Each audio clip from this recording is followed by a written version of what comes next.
అందరికీ వందనాలు. మీరందరూ బాగున్నారా? దేవుని మహాకృపను బట్టి కొండ ప్రాంతాల్లోనే కదండి, మహాపట్టణమైన విజయవాడ ప్రాంతంలో సువార్తను గంభీరంగా ప్రకటించడానికి దేవుడు ఎంతగానో కృప చూపించారు. నిజంగా చెప్పాలి అంటే ఎల్విన్ బర్నబాస్ గారికి, అలాగే నతానీయులు గారికి నిజంగానే చాలా దేవుని పట్ల ప్యాషనేట్ ఉందని నేను ఎంతగానో నమ్ముచున్నాను.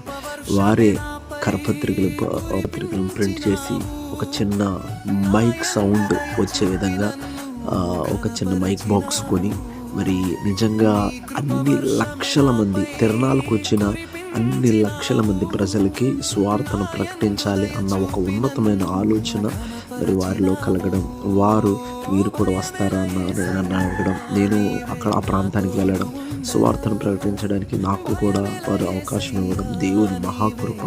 అన్ని లక్షల మంది సువార్త వినడానికి దేవుడు కృప చూపించారు. వారందరూ కూడా క్రీస్తు రక్తంలో కడగబడి సొంత రక్షకుడిగా దేవుణ్ణి అంగీకరించే విధంగా మీ అందరి ప్రార్థనలు జ్ఞాపకం చేసుకుని ప్రైస్లో నా దేవుని కార్యములు ఏమని వివరించెదను, నా దేవుని ప్రేమను.